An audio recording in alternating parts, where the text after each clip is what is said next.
क्या आपका मन भी बिना वजह बेचैन रहता है? सब कुछ होते हुए भी अंदर खालीपन महसूस होता है।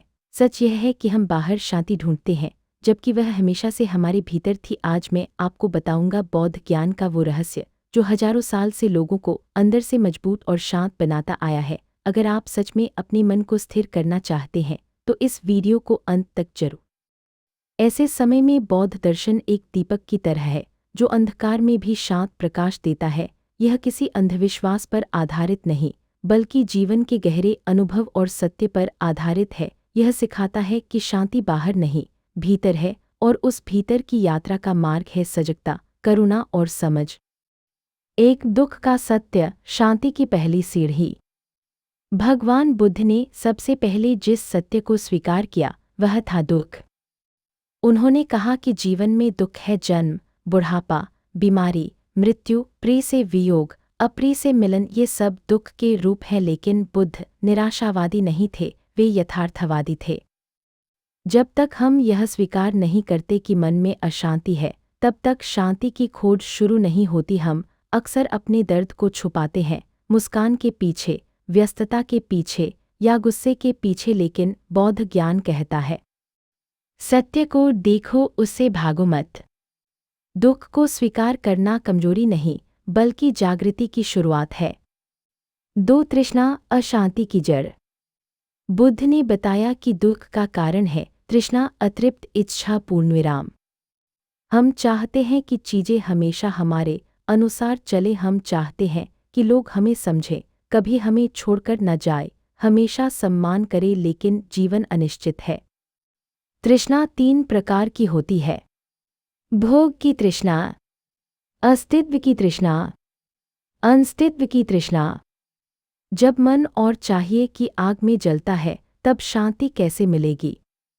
बौद्ध ज्ञान सिखाता है, इच्छा को मारो मत, उसे समझो। जब आप अपनी चाहतों को सजग होकर देखते हैं तो उनका जादू टूटने लगता है। 3. मध्यम मार्ग, संतुलन का विज्ञान। बुद्ध ने न तो कठोर तपस्या को अंतिम समाधान माना, न ही भोगविलास को। उन्होंने बताया, मध्यम मार्ग ही शांति का मार्ग है। जीवन में संतुलन जरूरी है। काम और विश्राम में संतुलन, बोलने और चुप रहने में संतुलन, चाहत और संतोष में संतुलन। अत्यधिक किसी भी दिशा में जाना अशांति को जन्म देता है। मध्यम मार्ग हमें सिखाता है कि जीवन को संतुलन के साथ जिया जाए। 4. अष्टांगिक मार्ग, शांति का व्यावहारिक रास्ता। बुद्ध ने अष्टांगिक मार्ग बताया जो आंतरिक शांति का पूर्ण मार्गदर्शन है। सम्यक दृष्टि, सम्यक संकल्प, सम्यक वाणी, सम्यक कर्म, सम्यक आजीविका, सम्यक प्रयास, सम्यक स्मृति, सम्यक समाधि। यह केवल सिद्धांत नहीं, बल्कि दैनिक जीवन में अपनाने योग्य अभ्यास है। जब आपकी दृष्टि सही होती है, वाणी मधुर होती है, कर्म शुद्ध होते हैं तो मन हल्का होने लगता है। 5. सम्यक स्मृति, वर्तमान में जीने की कला। आज अधिकांश लोग अतीत के पछतावे या भविष्य की चिंता में जीते हैं। बौद्ध ध्यान का मुख्य आधार है सम्यक स्मृति, माइंडफुलनेस, पूर्णविराम। जब आप खाना खाते समय केवल खाना खाते हैं, चलते समय केवल चलते हैं, सांस लेते समय केवल सांस पर ध्यान देते हैं, तब मन शांत होने लगता है। वर्तमान क्षण ही वास्तविक है, अतीत स्मृति है, भविष्य कल्पना है। 6. अनित्यता का सिद्धांत, सब बदलता है। बौद्ध दर्शन का एक महत्वपूर्ण सिद्धांत है अनित्यता, इम्पर्मनेंस, पूर्णविराम। सब कुछ बदल रहा है। शरीर बदल रहा है, भावनाएं बदल रही हैं, रिश्ते बदल रहे हैं। जब हम किसी चीज को स्थायी मान लेते हैं तभी दुख होता है। अगर हम समझ लें कि हर स्थिति अस्थायी है तो मन हल्का हो जाता है। दुख आएगा लेकिन रहेगा नहीं, खुशी आएगी लेकिन वह भी स्थायी नहीं। 7. करुणा, शांति का विस्तार। बुद्ध ने करुणा को जीवन का मूल माना। जब मन केवल मैं तक सीमित रहता है तब अशांति बढ़ती है, लेकिन जब मैं से हम की यात्रा शुरू होती है तो हृदय खुलने लगता है। करुणा का अर्थ है दूसरों के दुख को समझना। जब आप क्षमा करते हैं तो सामने वाले से ज़्यादा आप स्वयं मुक्त होते हैं। 8 ध्यान, मन को देखने की कला। ध्यान का अर्थ है मन को खाली करना नहीं, बल्कि उसे देखना। जब आप शांति से बैठकर अपने विचारों को देखते हैं तो आप समझते हैं कि आप विचार नहीं हैं। विचार आते हैं, जाते हैं। भावनाएं उठती हैं, शांत होती है। लेकिन एक साक्षी है जो सब देख रहा है, वही आपका असली स्वरूप है। 9 अहंकार का त्याग। अहंकार कहता है मैं सही हूँ। ज्ञान कहता है मैं सीख सकता हूँ। अहंकार हमें अलग करता है। नम्रता हमें जोड़ती है।